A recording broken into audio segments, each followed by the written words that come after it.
John Hamblin, Chief Executive Shekinah. So we offer a range of services across Plymouth, Torbay, South Devon and parts of Devon and Cornwall. Health more into the presentation, and I think it's been said before, this is not a model. I do not have all the answers. We have not got it all right. All I'm doing is sharing my story with you, my journey. So for us, our kind of journey started back in 2014 off the back of a failed £10 million lottery bid. Not that we're bitter about losing it, because actually I would say for Plymouth it was the best thing that happened to Plymouth not getting the money. If we had got the money, it would have stopped and spoiled the conversation. So back in 2014, about 6 of us, including the Commissioner Gary, agreed to meet every Friday morning to work up the bid to look at multiple complex needs. And I think for me, my learning in that was actually I was running an organisation that was not going to be fit for purpose around partnership and alliance work. So, the first slide, I just wanted to find an image that depicted the historical relationship between providers and commissioners. Because the other thing I would say is that there's a lot of conversation in this room about commissioners having to change. I'm a service provider, and I would say there are as bigger challenges for providers as there are for commissioners in this. So I just wanted an image that depicted the historical relationship we used to have with commissioners. So, the view from here. For those of you who can't see, it's a fox and a chicken. And I think historically the fox would have been the commissioner and the chicken would be us as service providers. And I think my experience in the past is that commissioners would commission services and we always were a bit wary of them, and if we did well they didn't really say a lot, and if we didn't do very well they were probably going to beat us with a big stick. So I think that's changed. I haven't yet found an image to depict our current relationship, which could be really interesting, but anyway. So, personal stuff.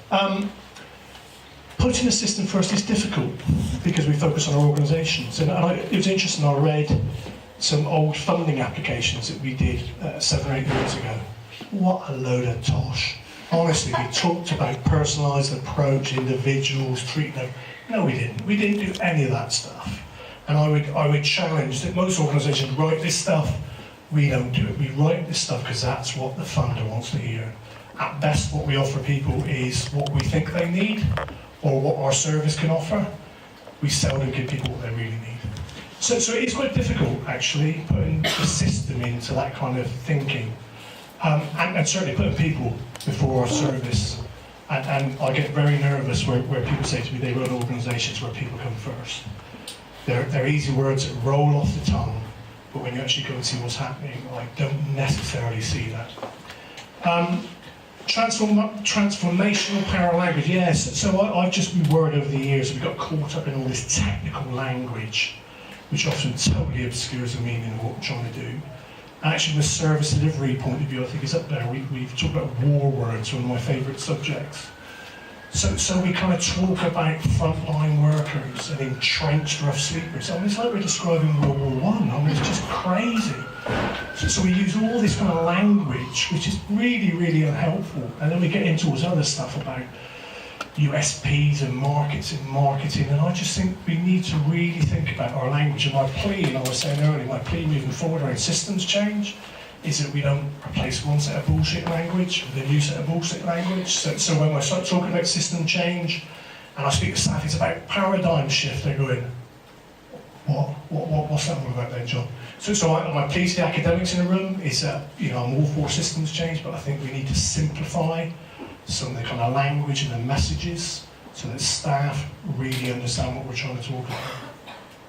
And I'd like to think for us, it's now not us and we, it's us and we and not them and I. And I wouldn't say I've got that totally right throughout the organisation. I've still got one particular manager who keeps talking about his service, like it reminded him it's not his service, and he talks about his clients, like you said, it's not your clients. So that stuff doesn't happen overnight, and it's taken us several years to get there. Organisational stuff. So I guess going back to my early conversation when we were meeting to look at this failed lottery bid that we didn't get. I don't know whether I mentioned that, but we didn't get £10 million. I guess for me there was something that actually I just recognised the organisation was not fit for purpose to work in a way which is more about co-production, collaboration and alliance. So actually we stopped. And we stopped for a year. We kind of said, right, we're going to stop. We're going to go back to basics. And we're going to ask ourselves some really, really basic questions. What is it we do? Who do we work with? And what are we trying to offer people? And that sounds really simple, but that took 12 months of lots of meetings with staff and people that use services. And out of that, we totally redefined our purpose and our values. We rewrote our strategy, which for me just makes the organisation far more fit for purpose going forward, that we're more flexible and responsive, and actually we can work in alliances, we can work in collaborative ways, etc., etc. And I would just suggest if you run organisations that you need to look at that, because my guess is that you may not be geared up for the new world that we're moving into. And I think our strategy certainly does reflect an alliance approach and not a service approach. And also, I've mentioned there about a richer understanding of partners, and I think somebody mentioned earlier that the commissioners did have this lovely game of competition of pitching us, chuck a bit of money in the room and then watch us all run into a room and have a fight over it, basically. And actually, and I never really liked many of the people we used to work with, if I was honest. I always thought they were a threat, they were going to nick my ideas. How dare they? They were going to get that lottery application in before I did. Shame on them. So I guess I had to kind of unpack all that stuff and actually acknowledge that they did have difficulties, but their difficulties were my difficulties. So understanding partners, I think, through that process was interesting, to say the least. Some necessary stuff. So I was speaking to Matt earlier, actually, about this stuff, and I think it was about giving people time and space to have these conversations. It doesn't happen overnight.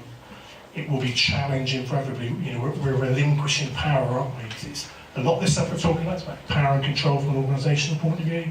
How do you get staff to kind of get to a place where they can quite comfortably say to people when they're asked, I don't know. I don't know. And there's nothing wrong with saying that. You haven't got to be the oracle and everything. So I think we invested quite a lot of work in finding time and space for us as an organisation to sit down and have those difficult conversations. Building trust and understanding makes really challenging discussion and criticism possible. And I think in early days, it was difficult when you sat across a table from somebody and you want to criticise them.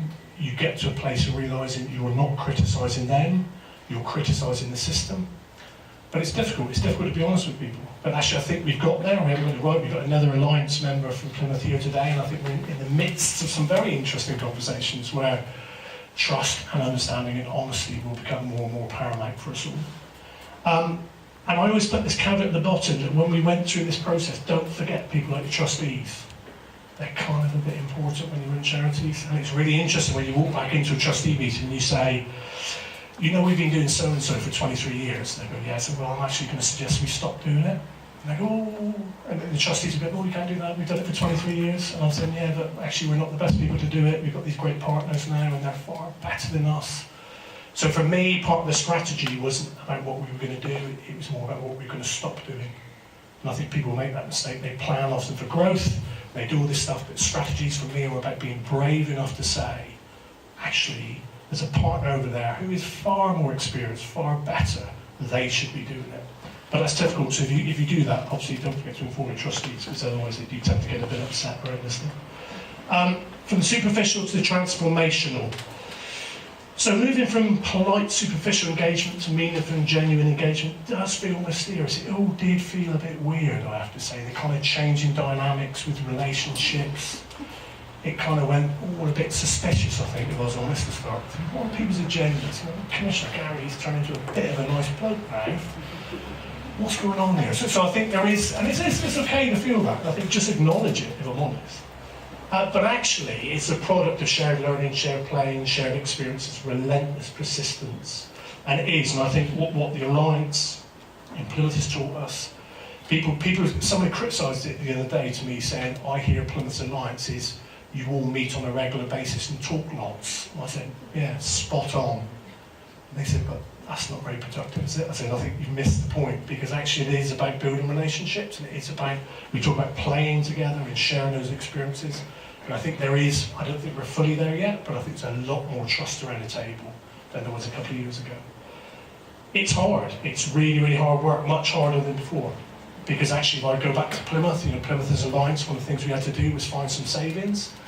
And what the commissioners did, I think, quite bravely and quite sensibly, instead of going off into their little side room and coming back in and saying, your cut, and your cut, They came back into the room and said, we need to save X. Okay, Alliance, how are we going to do it? So we all had a conversation, and it was tough. We were talking to people opposite, and we were going to cut their budget. But it was an agreed thing, but we got there. So it's hard, it's not easy. And trust takes time, it doesn't happen overnight. I put this second to last one in because people used to say to me when we did this stuff, they said, oh John, I just ain't got the time. It ain't me, I've got a day job to do. I said, you've totally missed the point. And if anybody in this room doesn't get this, now is the time to leave and get your coat. This is your day job. It's not a bolt-on. This is your day job. If you are running services and you are not looking at this stuff, yeah, get your coat and go home, I would suggest. And finally, it's complex, but that's okay. I come back to my point earlier, that actually, I'm not an academic, but I've gone on a bit of an academic journey through this in some respects. And what I've learned is that actually not understanding is okay, and complexity is okay, and uncertainty is okay. And I think it's about rolling with it, and it's not about fighting it. And it's about saying, actually, I don't understand, but knowing that you're sat around a table with other people that equally probably don't understand, but we're going to have a conversation around it. So it's okay. Don't get worried about it. Anyway, that's the end of my story. Thank you for listening.